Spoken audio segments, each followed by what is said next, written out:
One of the biggest problems I have with the mainstream church and most of the evangelical churches is that they have divorced the Bible and they have divorced church culture, especially from masculinity.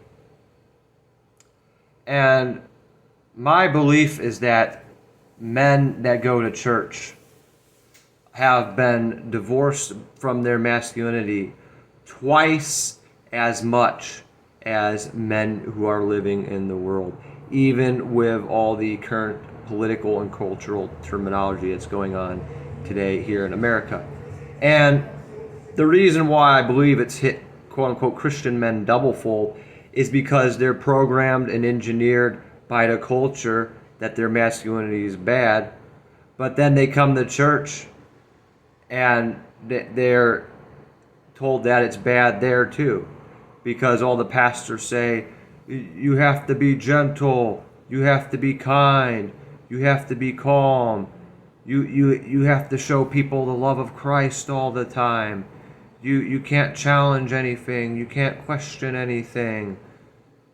If you speak up against something, that's not Christ-like. If you stand up for yourself, that's not Christ-like.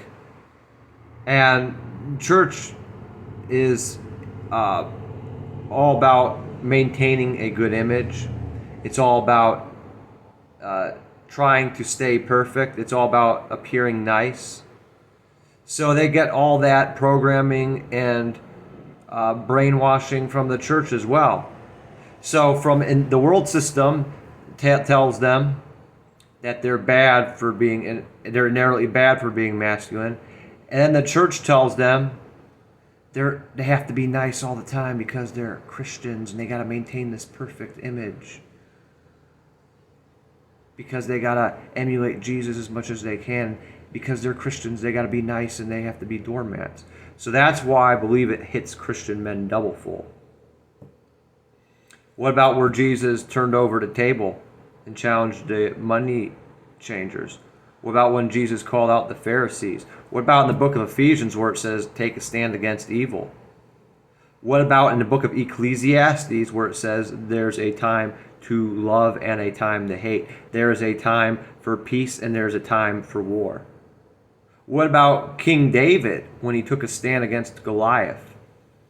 I could go on and on and on and on with examples of traditional masculinity in the Bible.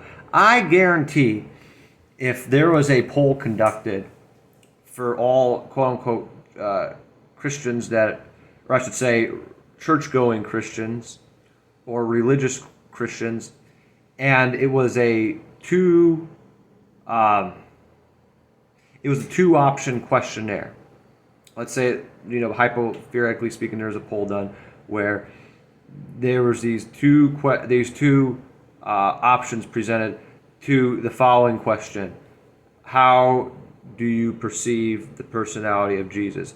And let's say option A said Jesus was a pacifist, he was a hippie, he didn't want to make waves, he didn't question evil, he wanted everybody to get along, he was not traditionally masculine, and he was always nice to everybody no matter what.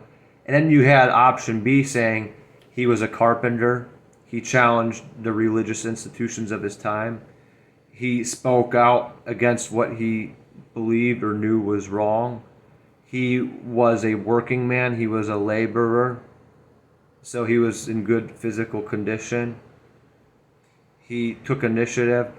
I would not be the least bit surprised if 95% of all religious church-going Christians chose option A. Wouldn't be the least bit surprised.